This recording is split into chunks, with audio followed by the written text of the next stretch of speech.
You know, those mornings where you just wake up feeling really hopeless, really worthless.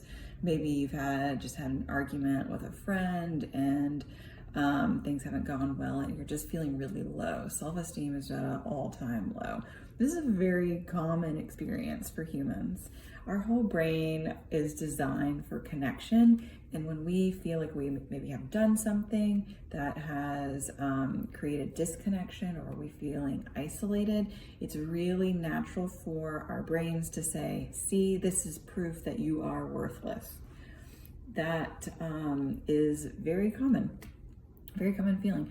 One thing I would encourage you to remember is that all emotions are temporary. No matter how big and intense they feel, they biologically cannot last forever. No emotional state can last forever.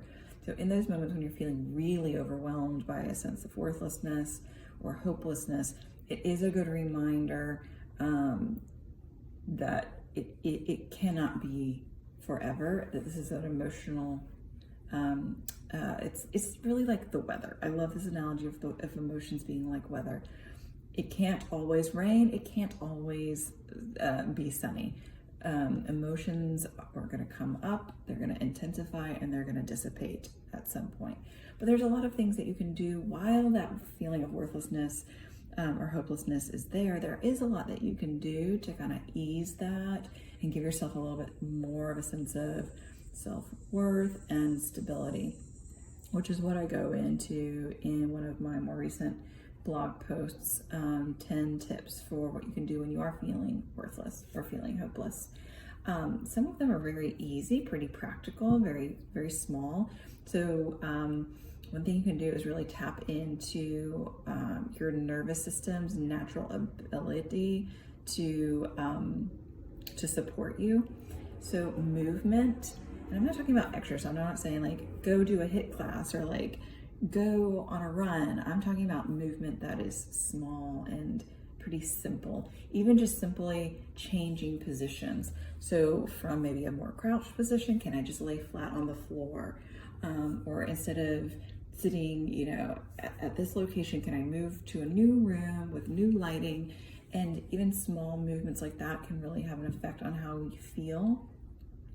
And in turn, and I'm not even overstating this, can have an effect on the stories that we tell ourselves and the things that we believe to be true about ourselves and the world. So movement, don't underestimate movement, and shifting position, location can have a huge effect on our mental health. Now, another favorite tip I have is what I call acting as if. And that is what you would first do. So when you're acting as if, that is the behavior you engage in when you don't quite believe something positive about yourself yet.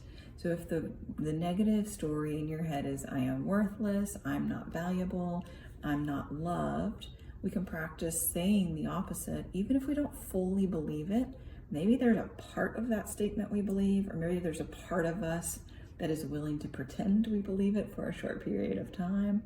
But if we can practice saying the opposite of that, I do have worth, or there are parts of myself that I am proud of. We don't have to believe I am wonderful. This huge shift, the huge pendulum swing. It can be something small, a small shift. I do have worth. I am a lovable person, even if I'm not feeling loved in this moment. Something that's a little bit less of an extreme negative belief, right? Can we move a little bit more to the positive?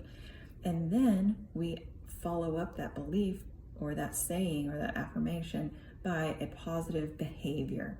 So if I act as if I am worthless, we might already be acting in that way. But what would it look like if we were to act as if, that's sort of what I call this exercise, act as if this positive thing were true.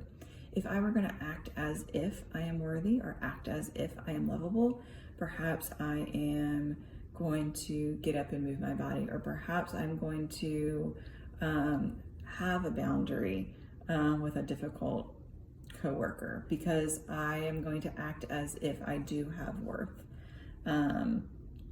So I like that acting as if exercise when we don't maybe fully believe a positive thing about ourselves yet, or we're moving in that direction.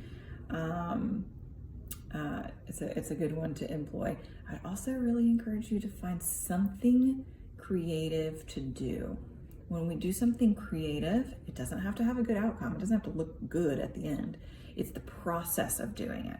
Because what that does is shifts us from our left brain, operating in our left brain, which can be very critical, into our right brain, which is experiential, and it's a totally different way of processing emotions, and it can be really powerful.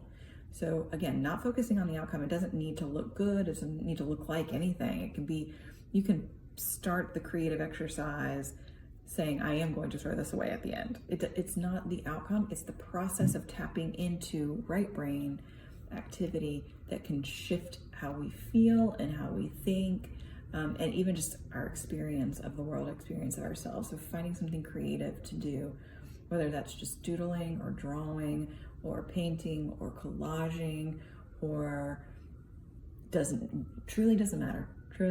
Picking some flowers and arranging them is a creative activity. Anything that's creative, that's going to kind of move you into sort of what people call like a state of flow, perhaps. For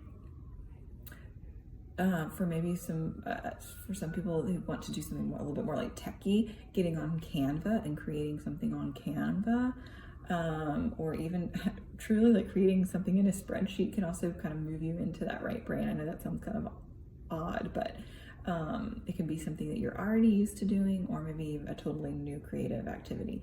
My last tip is when we're feeling overwhelmed by our personal emotions, it can be really helpful to do something kind for someone.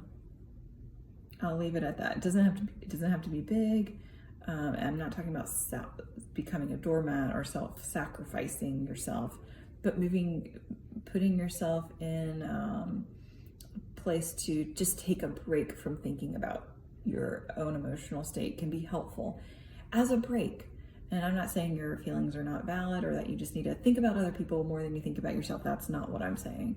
But doing something, doing something kind for someone else can give us a break from the overwhelming feelings about ourselves, and truly just give us just a break, a reprieve from some of those ways of thinking. So whether that's something like more time consuming, like volunteering, or something small like smiling at the cashier at the grocery store, is a great way to give our nervous system a chance to catch up.